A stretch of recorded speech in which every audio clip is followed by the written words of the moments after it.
tema da minha pregação hoje é fogo estranho. Levítico 9:6 diz assim a Escritura: Disse Moisés: Esta coisa que o Senhor ordenou fareis, e a glória do Senhor vos aparecerá. Eu vou ler de novo. Levítico 9:6. Disse Moisés: Esta coisa que o Senhor ordenou fareis, e a glória do Senhor vos aparecerá. Olha para cá agora, por favor, já vou contar para você o contexto. Aqui é aquela passagem onde Deus dá alguns mandamentos para Moisés e para Arão, que era sacerdote, e então eles, por conta de cumprirem à risca tudo aquilo que Deus tinha ordenado, olha, na hora de oferecer sacrifício, é assim que vocês vão fazer. Deus tinha dado molde, é assim que faz. E eles então cumprem à risca a ordenança divina. E por conta deles cumprirem à risca o que Deus mandou, diz a Bíblia que fogo desce do céu e consome o holocausto que eles tinham preparados, como sinal de que de fato eles foram aceitos por Deus. Aquele sacrifício foi aceito. Eu sei que hoje em dia, no nosso culto cristão, perguntas que às vezes as pessoas não fazem, mas que nós devemos constantemente fazer, é a seguinte: o que é aceitável diante de Deus e o que não é aceitável? Eu posso fazer qualquer coisa para cultuar a Deus? Eu posso trazer qualquer coisa que Deus vai se agradar, que Deus aceite e pronto? Sabemos que não é assim. Capítulo 9 diz que eles deviam fazer sacrifícios, mas tinha regras. E olha que maravilha, diz a Bíblia que Arão, sacerdote, primeiro ele oferece sacrifícios pelos seus pecados. Já começa aí, né? Tem sacerdote que pensa que é santo. Arão não, começa primeiro oferecendo holocaustos pelos pecados dele. E então depois que ele oferece sacrifícios pelos próprios pecados, porque ele também é gente, ele também tem, depois ele oferece sacrifícios pelos pecados da congregação. Consequentemente, depois de ter sangue derramado, porque no Antigo Testamento era assim, era o bezerrinho, era o cordeiro sendo morto, era uma carnificina generalizada no culto. Se você já foi em algum açougue ou frigorífico, você sabe como que é, o cheiro é terrível, é por isso que tinha muito incenso, para sumir com o cheiro, para sumir com os bichos. Então, eles seguem o que Deus mandou, eles saem da tenda da congregação, estendem as mãos, abençoam o povo, e Deus abençoa eles e o povo por conta de obediência. A história poderia ter terminado aqui. Se acabasse apenas nessa parte, seria maravilhoso. Confissão de pecado, justificação pelo sangue, porque era isso que estava simbolizando. Aqueles cordeirinhos, todos que morriam no Antigo Testamento, era apenas um símbolo do cordeiro que uma vez, lá na frente, iria morrer pelos pecados de toda a humanidade de uma vez por todas. Então poderia ter terminado ali. Confissão de pecado, justificação pelo sangue do cordeiro, certeza de que nós somos aceitos, não com base nas nossas obras, mas com base no sangue do cordeiro imolado, certeza de que a nossa justiça não vem de nós, mas que a nossa justiça vem de Deus, daquilo que Cristo fez por nós, que nós só somos aceitos diante do Senhor, não por conta das nossas boas obras, mas por conta do sangue de Cristo. Poderia ter terminado aí o culto, que seria maravilhoso, só que não, infelizmente não. No capítulo 10 aparecem dois homens, filhos de Arão, sacerdote, Nadab e Abiú. Esses homens então resolvem inventar uma espiritualidade fora da graça divina. Deus tinha dado as ordenanças, olha, é assim que deve fazer. E então eles inventam uma espiritualidade fora das ordenanças de Deus, sem sangue, mas através da força humana. Você pode acompanhar comigo? Levítico 10, versículo de 1 a 3, por favor. Levítico 10, versículo de 1 a 3, diz assim a Escritura: Nadab e Abiú, filhos de Arão, tomaram cada um o seu incensário, lugar que coloca incenso, tomaram cada um o seu incensário e puseram neles fogo, e sobre este incenso, olha, puseram neles fogo, eles colocaram, e sobre este incenso, e trouxeram fogo estranho, perante a face do Senhor, o que lhes não ordenara. Então saiu fogo diante do Senhor e os consumiu, e morreram perante o Senhor. E falou Moisés a Arão: isto é o que o Senhor disse: mostrarei a minha santidade naqueles que se achegarem a mim, e serei glorificado diante de todo o povo. Porém Arão se calou. É óbvio que Arão se calou, né? 2 filhos mortos numa tacada só. Esses homens, eles fizeram algo diferente. Eles fizeram um fogo, não pegaram o fogo que Deus mandou, que desceu do céu, mas eles mesmos pensaram o seguinte: vamos produzir algo, vamos fazer algo para que Deus possa nos aceitar. Então eles bolaram um espetáculo espiritual, algo que de fato pudesse causar impacto nas pessoas. Só que por mais que tenha causado impacto nas pessoas, não causou impacto em Deus, muito pelo contrário. Eles ali começaram a bolar a religião humana. E é o que muitos fazem hoje, não perguntam aquilo que Deus manda, mas eles têm uma ideia, e dizem: o que podemos fazer para agradar a Deus? A consequência é que eles foram fulminados de uma desgraça familiar. 2 irmãos morreram, Arão era o sacerdote pai deles, e Moisés era tio desses 2. Que desgraça! Religião com base na intuição, no desejo humano, religião com base nas boas intenções, por melhores que sejam, sempre será fogo estranho diante do Senhor e sempre trará morte. Pastor, mas o que isso tem a ver conosco hoje, século 21? Absolutamente tudo. Absolutamente tudo. Estamos no momento crítico da igreja cristã. Eu falo da igreja que se diz evangélica. Esquecemos que o que nos torna aceitáveis diante de Deus é aquilo que Jesus Cristo fez por nós há 2000 anos atrás. E achamos que podemos ser aceitos por conta da nossa própria força, das nossas obras, da nossa santidade, da nossa sabedoria, inteligência, daquilo que fazemos de melhor. Pensamos que tudo que nós trazemos a Deus, Deus vai aceitar. Mas é um engano, meu irmão. Pastor, mas eu tenho boa intenção. Eu não estou perguntando se tem boa intenção. Eu estou perguntando se é bíblico aquilo que você faz, se é correto aquilo que você oferece a Deus. Não, pastor, Deus rejeita apenas aquelas pessoas que estão no mundo, na prostituição, nas drogas, na bebida. Esses aí Deus rejeita. É mesmo. Na igreja você acha que Deus não pode consumir ninguém? Estranho. Nadab e Abiú aqui, se eu não me engano, estavam no culto, né? Percebeu que eles não estavam na zona? Não estavam nos brejinhos da vida? Bebendo? Mas estavam no culto e mesmo assim não foram aceitos. Estavam no templo. E incenso é um símbolo de oração. Na igreja, orando e fulminado por Deus. Que coisa! Deus não tolera, meu irmão, obra humana, obra da carne. Carne é tudo aquilo que nós fazemos sem dependência divina. Sabe aquilo que você fala assim: olha, a minha empresa aqui tem que avançar, eu sou muito inteligente, eu sou estrategista. Olha, as pessoas ali não querem saber de nada, eu estudo o dia inteiro, eu me dedico, eu sou um excelente profissional, é por isso que vai avançar. Esquece daquele elemento graça, misericórdia, de que você e eu só somos o que somos por conta da misericórdia divina. Então, quando nós começamos a fazer as coisas com base na nossa própria força, Deus não aceita. Carnalidade é tudo que eu e você fazemos confiando na nossa força, na nossa inteligência, na nossa santidade, na nossa integridade. Porque tem muitos, ele é até não é inteligente. Ah, mas o que confia na sua integridade, hein? Graças te dou, Senhor, porque não sou como os demais. Conhece os fariseus modernos? São assim. Eles chegam para orar, de que forma? Senhor, graças te dou, porque poderia estar matando, roubando, prostituindo. Mas olha lá, eles, eu todavia estou aqui na igreja. Não sou como os demais, dou o dízimo de tudo que ganho. Jejuo 2 vezes por semana. Algo bem peculiar a nós, né? Mas para Deus essas coisas, sem o sangue de Jesus Cristo, não é nada. Nadab e Abiú foram por esse caminho. Ofereceram algo que partiu deles.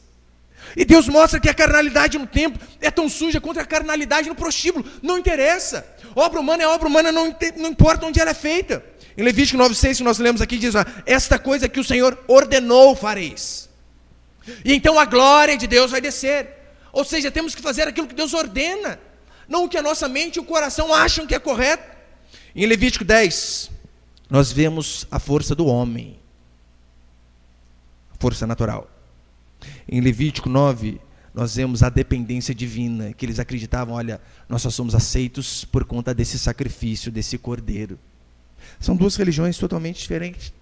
A obra do homem é a seguinte: é o pastor que vem pregar no culto de domingo, só que ele, na oração dele, diz assim: Senhor, orei de montão, Senhor, jejuei o dia todo, Senhor, estudei a semana inteira. Não sou como aqueles demais pastores que acordam 10 horas da manhã, não quer nada com nada. Eu sou dedicado, Senhor. É por isso que eu tenho certeza que o mover vai acontecer. Isso é obra humana. Obra divina é o pastor que faz as mesmas coisas, ou até mais. Mas quando ele chega no culto, ele diz assim: Senhor, eu não tenho poder de entrar no coração dos meus irmãos, a não ser que quando eu estiver pregando, o Senhor toque, o Senhor abre, rasgue o coração deles, e a palavra do Senhor possa penetrar. A minha oratória não tem poder. Aquilo que eu faço não é o suficiente. Obra humana é quando você quer que Deus aceite você, meu irmão, por conta daquilo que você faz. Tem um pastor pentecostal muito conhecido, que é deputado, deu bastante dica já, né? Em muitas de suas pregações, ele começa assim: Senhor, se ainda tenho crédito contigo, coloque os serafins a leste, a oeste, a norte, a sul, cerque este lugar, Senhor, se ainda tenho crédito contigo. A pergunta é: quem tem crédito com Deus? Quem pode dizer: Senhor, estou no positivo contigo? Em outras palavras, ele está dizendo: Senhor, faz por amor a mim, eu sou o cara, eu faço demais. E essa é a diferença de quando eu e você oramos em nome de Jesus. Eu sei que hoje em dia, no nosso meio, você orar e você falar a frase no final, em nome de Jesus, virou quase ponto final. Virou questão de semântica. Olha, não interessa, ora, mas no finalzinho, em nome de Jesus. Não, não é isso. Quando nós oramos e de fato falamos em nome de Jesus, nós estamos falando o seguinte para Deus: Deus, eu fiz tudo o que eu posso, mas não é por conta do que eu faço. O que eu estou pedindo para o Senhor fazer na minha vida, na minha família, na minha casa, eu peço em nome de teu Filho, em nome de Cristo Jesus, faz. É isso que nós oramos quando de fato falamos em nome de Jesus. Agora não, tem muitos que fazem reivindicações por conta daquilo que Ele faz. Senhor, eu sou o cara, eu não falo com essas palavras, é óbvio, né? Senhor, mas comparado com esse monte de gente porco aí, eu sou um anjo, e por conta de mim, faz. A única forma, meu irmão, de Deus não nos consumir é quando eu e você estamos revestidos do sangue do Cordeiro e totalmente despido da justiça própria. É por isso que eu amo o Antigo Testamento. Diz a Bíblia que a Arca da Aliança, que era aquele móvel onde Deus se manifestava, a tampa chamava propiciatória, onde tinha aqueles dois querubins, um olhando para o outro. Sabe o que se fazia em cima do propiciatório? Matava o cordeiro, para que quando Deus olhasse do céu, Ele não visse o que estava ali dentro da arca, que eram os mandamentos da vara de Arão e o maná, não via os mandamentos que eu e você quebramos, mas que Ele pudesse ver em primeiro lugar o sangue do cordeiro sobre as pessoas, sobre os mandamentos, para que então tivesse misericórdia dos homens. Tem uma grande diferença em você fazer pedido para Deus e você fazer pedido para Papai Noel. Dezembro agora, né? É época de fazer pedido para Papai Noel. Para Papai Noel, normalmente, como que as crianças fazem pedido? Papai Noel, ou os adultos, né? Papai Noel, fui um excelente menino em 2017. Deu umas andadinhas na lama, mas foram poucas, hein, Senhor? Papai Noel, se comparar eu com meu vizinho, é 10-0 para mim, Papai Noel. Portanto, me dá uma bicicleta. É com base nisso que eles oram. Agora, pedir para Deus é totalmente diferente. É só chegar igual Paulo e falar assim: fiel é a palavra e digna de toda aceitação, que Cristo Jesus veio ao mundo salvar os pecadores, dos quais eu sou o principal. É ter a convicção de que de fato em nós, na nossa carne, não habita bem nenhum. É chegar como aquele publicano que não conseguia nem erguer os olhos para cima, mas apenas batia no peito e dizia: se propício para comigo, pecador, sem mais, Senhor. Essa é a grande diferença. A não ser, meu irmão, que o sangue de Jesus Cristo esteja nos cobrindo, nada em nós é aceitável diante de Deus. O problema desses dois homens, Nadab e Abiú, é que eles tentaram imitar o mover de Deus. Eles tentaram copiar o mover de Deus. Só fizeram isso na sua própria força. É a praga do pragmatismo religioso que nós vemos hoje infestado nas igrejas. O que é pragmatismo, pastor? É quando você não pergunta o que é certo, mas você pergunta o que dá certo. É o empresário que precisa de uma nova empresa, e então ele olha: não, aqui carro vende bem, vou abrir uma concessionária. Ele não pergunta se é correto, não pergunta qual que é a vontade de Deus, mas como todo mundo está fazendo, o que ele diz? Olha, eu vou fazer igual. E nós vemos muito desse pragmatismo religioso dentro das igrejas. As pessoas não se importam em perguntar: Senhor, é da tua vontade que nós venhamos agir dessa forma? É da sua vontade essas campanhas descabidas, tapete do fogo, vale do sal, rosa ungida, não sei das coisas, pedindo dinheiro, arrancando todo o dinheiro do povo. Eles não perguntam se é da vontade de Deus, mas eles simplesmente olham, olha, fulano fez, deu certo. Arrecadou bastante, vamos fazer também. Isso é pragmatismo. Eu, infelizmente, já cometi muitos erros também por conta de ser pragmático. Não esses absurdos, é óbvio, né? Não esses absurdos. Mas eram uns erros diferentes. Mas também era pragmático. E em conferências que o tempo todo só falava sobre o crescimento da igreja. Olha, você precisa ter tais estratégias. Se você usar isso aqui lá na sua igreja, em 6 meses vai dobrar o tamanho. Se você ler determinados livros, mas tem que ser isso daqui, e faz certinho igual o autor manda, a sua igreja vai dobrar a arrecadação. Então eu não percebia aqueles conceitos mundanos, financeiros, econômicos, acabavam entrando na minha mente. Eu esquecia que eu tinha que perguntar para Deus o que era a vontade dele. Pragmatismo religioso é uma praga. Isso é produzir fogo, é depender apenas do nosso esforço. Mas graças ao Senhor, meus olhos foram abertos antes de que um estrago grande pudesse acontecer. Eu não estou dizendo que nós não vamos fazer o nosso melhor, é óbvio que vamos. Vamos acordar cedo, vamos dormir tarde, vamos nos dedicar, nos santificar. Só que ao mesmo tempo, ter a certeza que todas essas coisas, sem a graça divina, não são nada. Não são nada. Lembra o exemplo de Elias? Diz a Bíblia que Elias constrói um altar. Muito esforço humano. Não é altar, não é um púlpito desse aqui não, o negócio era pedra rústica. Então ele constrói, dá o seu melhor. E os profetas de Baal também construindo, para o Deus deles. A diferença de Elias foi o seguinte: ele fez o altar pronto, ele jogou água em cima do altar. E orou para que Deus mandasse fogo. Meu irmão, pega fogo em água. Essa foi a diferença. Elias fez tudo o que ele podia fazer. Depois jogou água, dizendo: Senhor, tudo que eu fiz, se o Senhor não mandar fogo, não adianta de nada. E consequentemente Deus respondeu com fogo. Eu quero passar aqui então 4 princípios dessa história para nós. Primeiro, fogo de Deus vem do alto, fogo do homem parte do homem. Você pode repetir isso comigo? Fogo de Deus vem do alto, fogo do homem parte do homem. É uma diferencinha básica, né? O que é de Deus vem de cima. Em Levítico 9:6, Deus ordenou. Levítico 10:1, fizeram o que Deus não ordenara. Básico. Uns obedeceram e outros não. Levítico 9 começa com Deus. Deus é a fonte. O fogo vem de cima. Levítico 10 é diferente. Começa com o homem pegando palitinho, raspando aqui para ver se sai fogo. E então manda para Deus.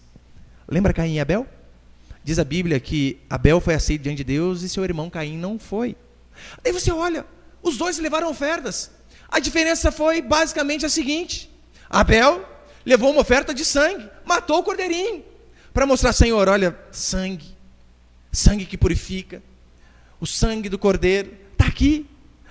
Seu irmão, diferentemente, levou frutos da terra, nada contra levar, só que ele estava demonstrando ali: olha, Senhor, eu trabalhei, eu arei a terra, eu plantei, eu fiz, aconteceu, por isso está aqui o fruto do meu trabalho. Você esqueceu, né, que a chuva vem de Deus, que se Deus não mandar chuva, não adianta nada. Em Hebreus depois diz também que Abel foi aceito porque ele fez o sacrifício pela fé. Não é isso que muitos fazem hoje? Quem te colocou no seu serviço, irmão? Quem deu a capacidade para você estar lá? Pastor, eu sou dedicado. Louvado seja Deus por isso. Mas quem capacitou você a se dedicar dessa forma? Quem capacitou você a nascer em primeiro lugar? Quantos nem nascem? Então não podemos ficar batendo no peito como esses hipócritas, dizendo: isso aqui é fruto do meu trabalho. Lembra aquele técnico de São Paulo? Muricy Ramalho? Aqui é trabalho. Sim, vamos trabalhar. Mas em primeiro lugar, aqui é graça. Aqui é misericórdia. Aqui é cuidado de Deus.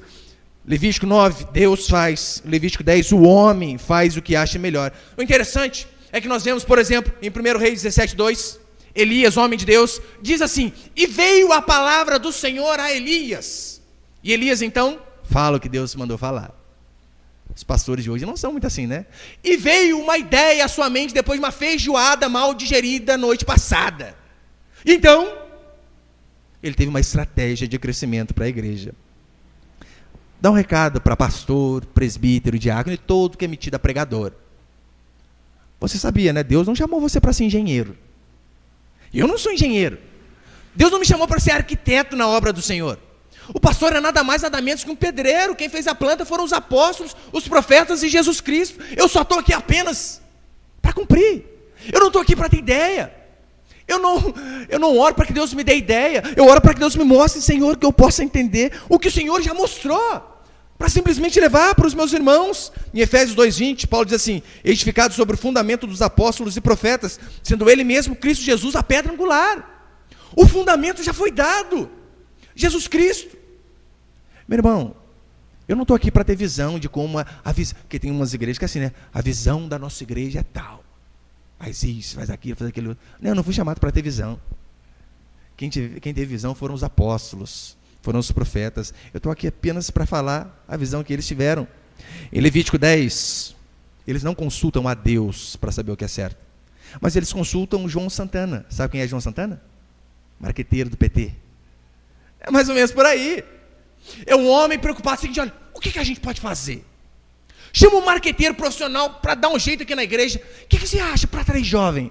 A gente coloca aqueles estrobos, acho que é estrobo, né? Que sai fumaça. É, Tiago? Não, é aquele negócio da fumacinha, sabe, né? O que você acha para atrair o jovem? A gente põe um daquele lá na porta da igreja. Aquela fumaceira.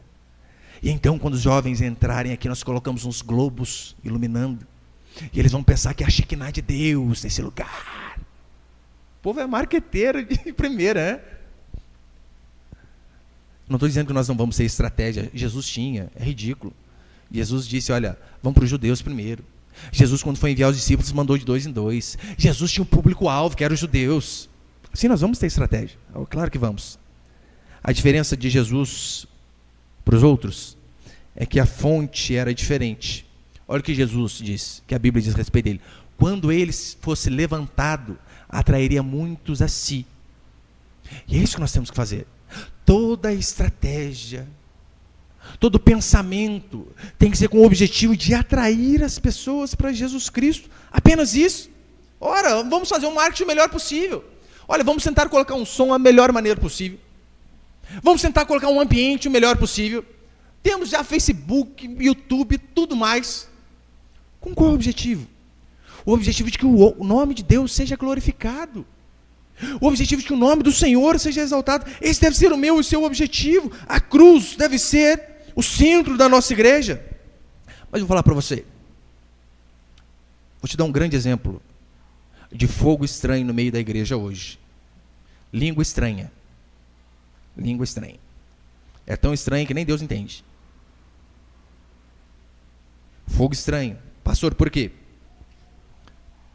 Se você fala com os pentecostais, eles dizem o seguinte: não, essa língua é a língua de Atos 2, o dom de Pentecoste. Igual uma vez eu conversava com um pastor amigo meu, depois de um tempo de conversa, eu consegui provar para ele na Bíblia que Atos 2 fala a respeito de idiomas. Se você for um pouquinho sincero, meu irmão, com o texto, você não precisa ser teólogo, PhD em hebraico e grego, não. Só um pouquinho de interpretação textual é o suficiente. E você vai ver que ali fala a respeito de idiomas. E a Bíblia até cita os idiomas. Olha, não são partos, medos, elamitas, Ponto, Frígia, Ásia. Fácil de entender. Como ouvimos esses homens falar a nossa própria língua materna? Meu irmão, mais fácil que isso aí, só se desenhar, né? Então, quando você fala para um pentecostal que essas línguas de Atos 2 não é o ri para lá para trás, o siri anda lá na praia que eles falam, sabe o que eles vão dizer? Não, mas tem outro dom. Tem o dom de 1 Coríntios 14, que é a língua dos anjos. Meu irmão, se de fato fossem 2 dons, obrigatoriamente teria que ter uma outra passagem na Bíblia explicando a respeito desse dom. E não tem. A diferença básica é o seguinte, é que em Corinto, o povo estava usando o dom intramuros, apenas dentro da igreja, sendo que era para ser usado lá de fora, para levar o evangelho. Mas há apenas um dom de línguas, que é o dom de Atos 2, ou seja, idiomas. Apenas esse. Mas o dom verdadeiro é difícil falsificar. Eu duvido. Porque você percebeu que o dom falso tem que ter estimulação externa? É o pastor orando. Fala em línguas agora. Fala, abre a boca. Fala.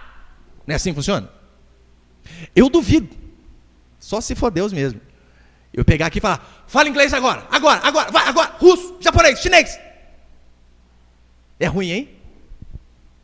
Imitar esse é difícil, né? Pastor nem português. Você fala português, não, já não fala. Agora o outro é fácil. Eu falo para você que eu aprendi. No começo da minha conversão, e o irmão sincero me ensinou. Repete o que eu falo e depois você vai estar falando sozinho. E eu, igual um papagaio, igual uma maritaca. Siri anda lá na praia. Repetia. Mas depois comecei a pensar, como que pode?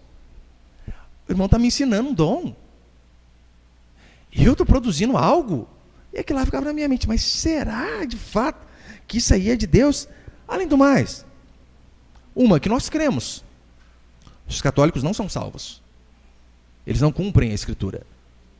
Agora, você sabia que na canção nova, eles também ensinam a falar em línguas? É só assim, ó. É só você começar a repetir. Lá Maria, lá Maria, lá Maria, lá Maria, lá Maria. Ó, já está falando aí. Mas calma aí. Se eles estão errados e falam a mesma língua dos pentecostais, só tem uma alternativa, os dois estão errados. Os dois estão falando um absurdo. Pastor, o senhor não pode usar como doutrina essa experiência que o senhor teve de ensinar. Não posso. Mas se você quiser, dá uma olhadinha lá no YouTube. Tem um vídeo de um menininho, coloca lá, menino roubando manga falando em línguas. Põe lá para você ver. Passa o menininho, se eu não me engano, acho que uns 8, 9 anos. A polícia pega o danadinho roubando manga. Daí o policial dá um aperto nele. Mas o menininho apavora. Senhor, senhor, posso orar? O policial, pode. Ele dobra o joelho. Senhor, eu posso pregar, senhor? Pode. Daqui a pouco o rapazinho começa a mandar uma língua estranha muito doida ali. Começa, cara. Deus do céu. Chica, lava a saia. Começa a falar. Não era para rir, não. Só estou reproduzindo o que o menininho fez. Você percebeu que ele fez um fogo estranho rapidinho? Por medo de ser preso? Na hora. Agora duvido que ele começasse a falar inglês ali. Duvido. Esse aí é fácil, meu irmão. Pastor, igual uma vez uma irmã falava para mim. Falava em lágrimas. Pastor, mas eu sou sincero. Eu creio que meu dom foi Deus que deu. Eu não falo, ninguém me ensinou. Ninguém ensinou, né? Mas você percebeu que é sempre a mesma coisa? O vocabulário é bem limitado, né? Mas tá bom. Não foi ninguém que te deu? Não, a pergunta não é se você é sincera. A pergunta é se você é bíblica. É bíblico isso que você faz? Não interessa se você é sincero. Nadab e Abiú foram sinceramente queimados. Então, você devemos sempre ter os olhos abertos, porque boa intenção pode nos consumir. Pastor, o senhor não crê nos dons? É óbvio que eu creio. Claro que creio. Quando os dons vêm do alto, Deus manda. Lembra? Línguas de fogo pousou sobre eles. Pousou, né? Em cima e desce. Nesse dom eu creio. Agora, esses que os homens produzem, esse fogo estranho, que já viu, tem igreja que se não cair no culto não teve poder, né? Já participou também, né? Eu tinha lugar que eu ia, vi uns caras grandes, meu irmão. Falei, rapaz do céu, que lá que põe a mão na minha cabeça, vai ser um soco que ele vai dar em mim. Antes de chegar, eu já estava caindo. Já me joga aqui, já poupa o serviço. Só que daí você vai num culto. O Thiago foi com a gente. Bravos homens lá, né, Thiago? Daí, você vai no culto, que a pessoa vem, ora de pé, senta, ouve a pregação, ora de pé e vai embora. Não teve poder no culto. Por quê? Porque ninguém caiu. Sabia que na Bíblia, em toda a Bíblia, tem apenas 2 passagens que diz que a glória de Deus foi tão intensa que as pessoas não conseguiram ficar de pé? Apenas 2. Agora não. Hoje, para símbolo de poder, é a pessoa caindo. Pessoa rolando, virando piroleta. Quem disse? Isso aí é foguinho que o homem faz. Pode impressionar os homens, mas muitos desses serão consumidos, assim como Nadab e Abiú foi. É fruto da carne e obra humana. O interessante é que Abraão teve 2 filhos, lembra? Isaac e Ismael. Isaac era fruto da promessa. Ismael foi um jeitinho brasileiro que Abraão deu. Deus falou, vou dar um filho para você. Ele fala, Senhor, eu creio que o Senhor vai dar, né? Mas eu vou agilizar o processo. E a mulher dele vai, arruma uma concubina, que era amante legalizada da época. Ele então tem um filho com Agar, Ismael. Depois que o menininho Isaac nasce, Deus vem e diz, Abraão, pega teu filho, teu único filho. Senhor, calma aí. Abraão teve 2. E a Bíblia cita 2. Mas para Deus, aquilo que foi fruto do esforço próprio não conta. A não ser aquilo que é fruto da graça de Deus. Pastor, mas a igreja lá tem milagre à torta e à direito. Primeiro, você tem que saber de fato quem é o autor do milagre. Pastor, o diabo faz milagre? Você tem dúvidas? Lembra os magos de Faraó? Junto com Moisés? Moisés põe a mão no peito e tira a mão leprosa. O que os magos fazem? Faz a mesma coisa. Ele toca na água, a água vira sangue. Os magos de Faraó não falam que virou groselha, não. Virou sangue também. Ele joga o cajado no chão, vira cobra. Eles fazem a mesma coisa. Então temos que analisar. E além do mais, tem uma frase de Martinho Lutero que eu gosto muito, que ele diz assim: qualquer ensinamento que não se enquadre na Escritura, por mais que faça chover milagres todos os dias, deve ser rejeitado. Compara, meu irmão. Compara o que você ouve com a Escritura, então você vai deixar de ser enganado. Segundo, agora vou bem rapidinho. Segundo, fogo de Deus é baseado na ordem divina. Fogo do homem é baseado em boas intenções. A Bíblia fala a respeito de um homem chamado Uzá. Eles estavam conduzindo a arca da aliança, que era a presença de Deus, que somente os levitas podiam levar, e tinha um lugar específico de se segurar.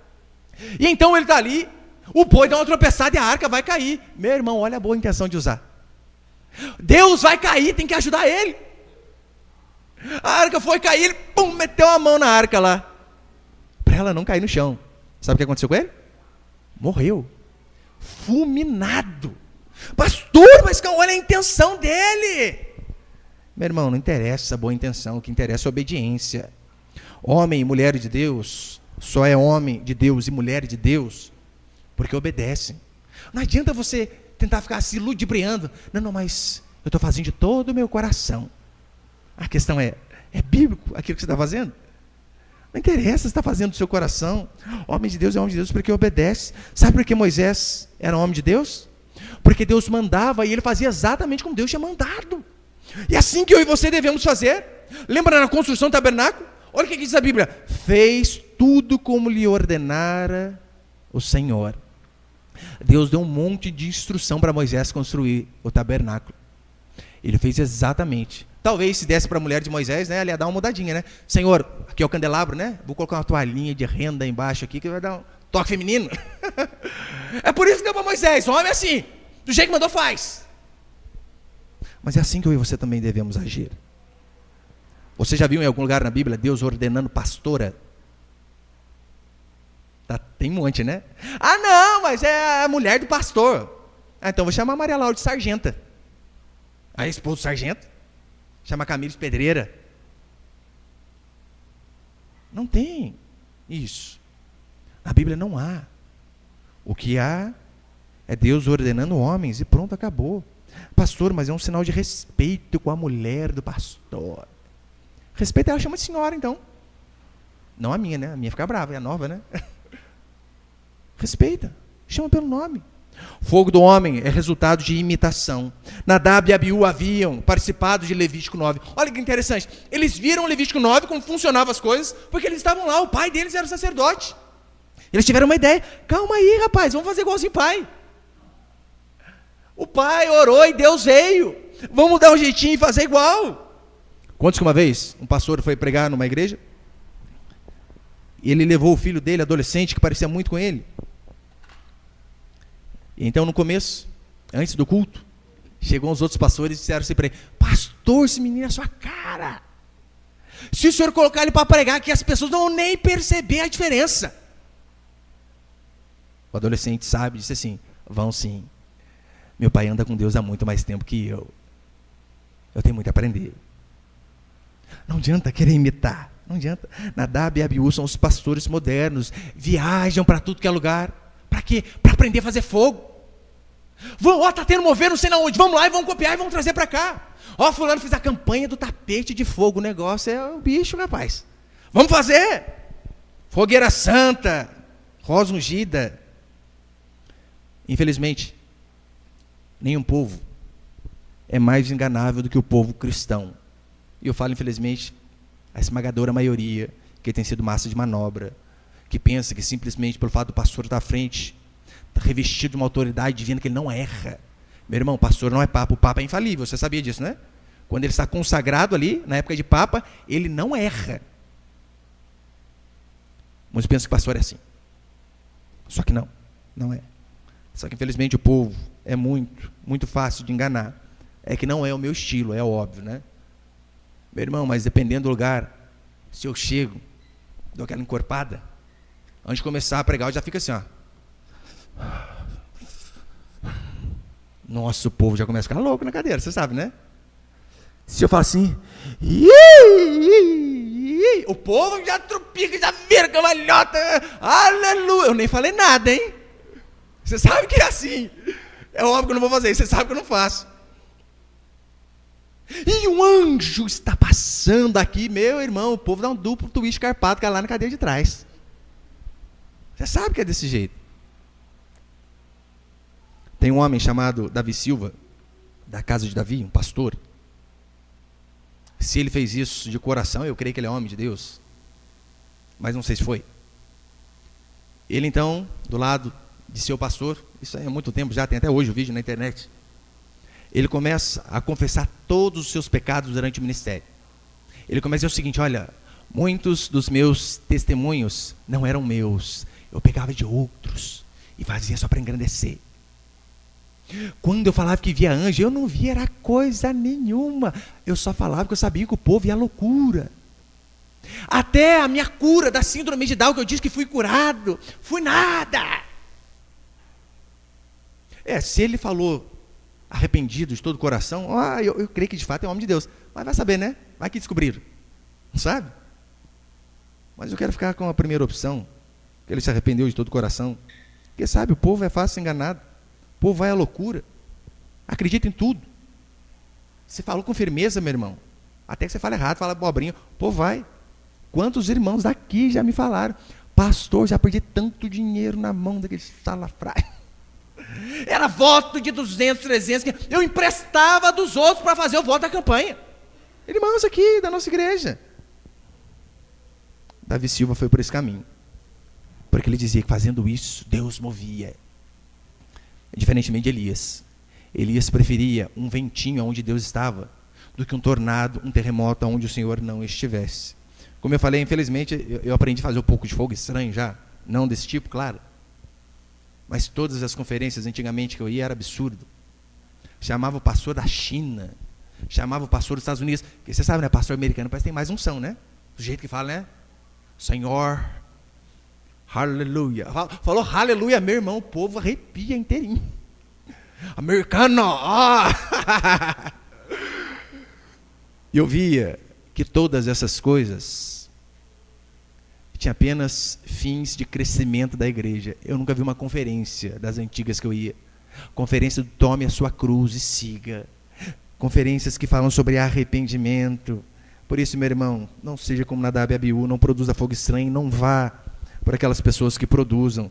Por isso é necessário você julgar todas as coisas. Pastor, mas calma aí, a Bíblia diz não julgueis. Você terminou de ler o versículo? Está escrito, né? Não julgueis. Tem um monte de coisa depois. A pessoa risca tudo, só fica não julgueis.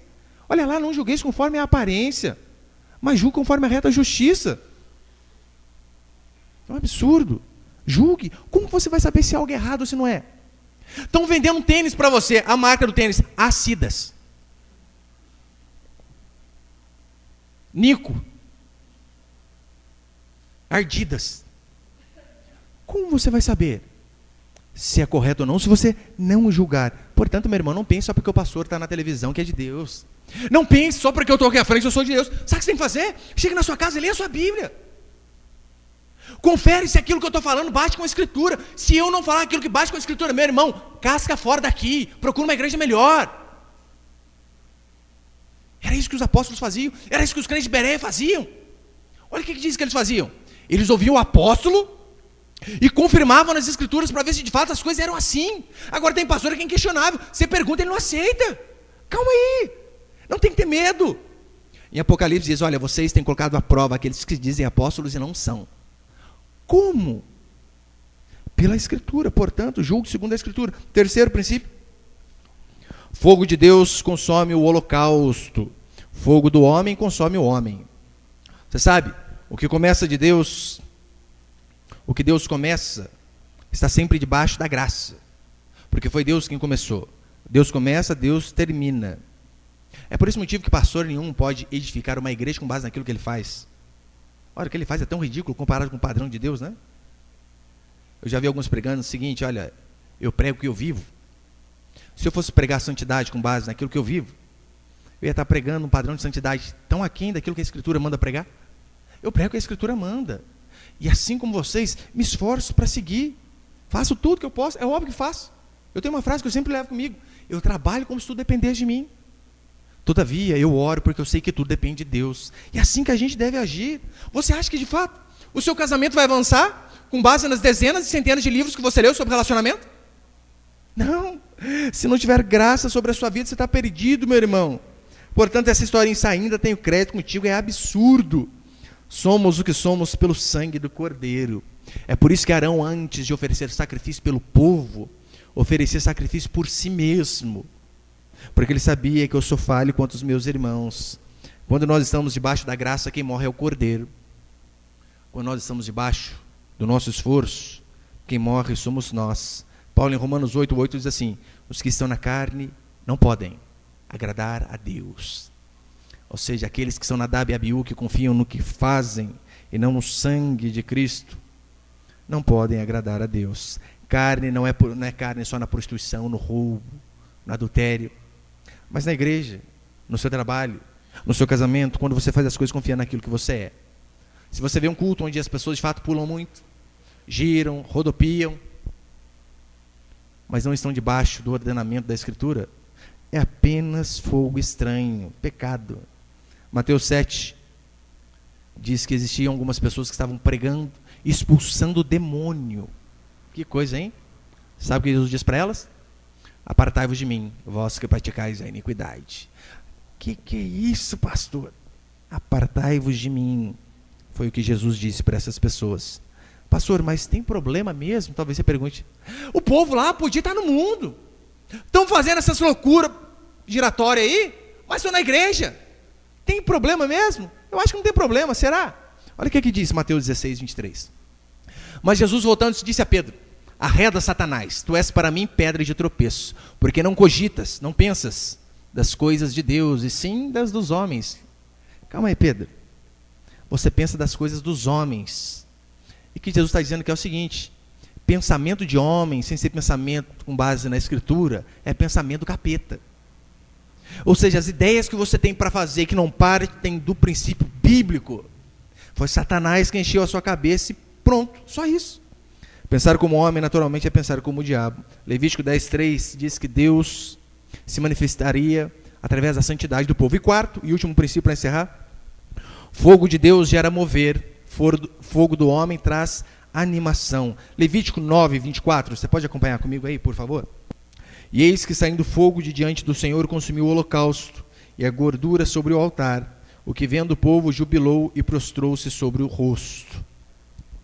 Percebeu quando a glória de Deus desce? Há alegria, mas também há reverência. A felicidade é óbvio que há, e júbilo, mas também há temor, respeito. A Bíblia diz que quando Saul foi ungido rei, o Espírito do Senhor veio sobre Saul. E olha a frase: e serás transformado em outro homem. Quando o fogo vem de Deus, meu irmão, quando o Espírito vem do alto, a sequência básica é que há transformação de vida, há transformação de caráter. Agora, se há muito fogo na igreja, mas não há mudança de vida, é porque era apenas fogo vindo do homem. Quando o homem cai, gira, fala em línguas, rodopia, mas vai para casa e continua sendo o mesmo cafajeste de sempre, é porque ele está fazendo tudo aquilo com base na sua própria força. Era apenas carnalidade. Uma vez fui visitar uma moça, e na hora que eu cheguei ela estava no culto, e ela sabia que eu estava lá, ela deu uma corridinha lá, né? Primeiro que eu não ia de jeito nenhum, né? Quando você está no culto a Deus, como você vai atender o pastor, né? Primeiro vai o culto. E então ela foi lá: pastor, o senhor espera 15 minutinhos, o culto está pegando fogo, pastor. Tem anjo para tudo. Pastor, aleluia. Falei: irmã, quem sou eu para competir com Jeová, hein? Vá lá. Fique lá.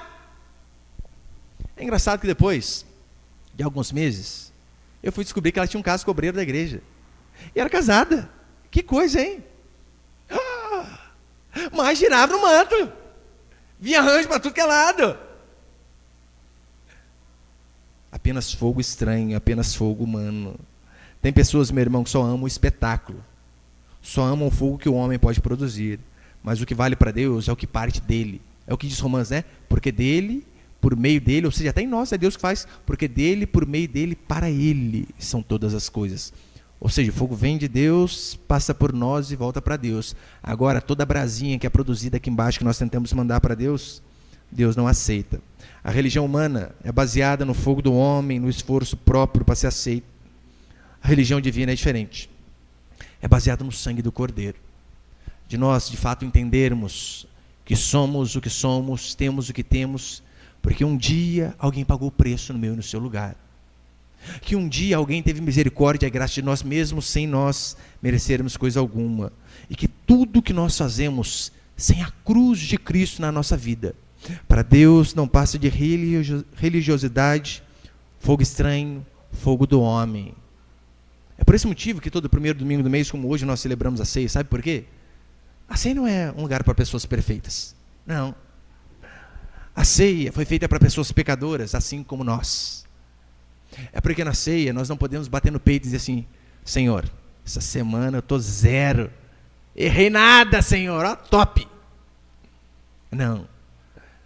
A ceia do Senhor é para relembrar a propiciação, o sangue de Cristo derramado em nosso lugar, que nós só somos o que somos por conta dele, que nós só somos aceitos diante de Deus, não por conta das nossas boas obras, mas por conta daquilo que ele fez por nós. Essa é a diferença básica. Nós não fazemos as coisas para que Deus nos aceite, mas porque ele nos aceitou, nós fazemos.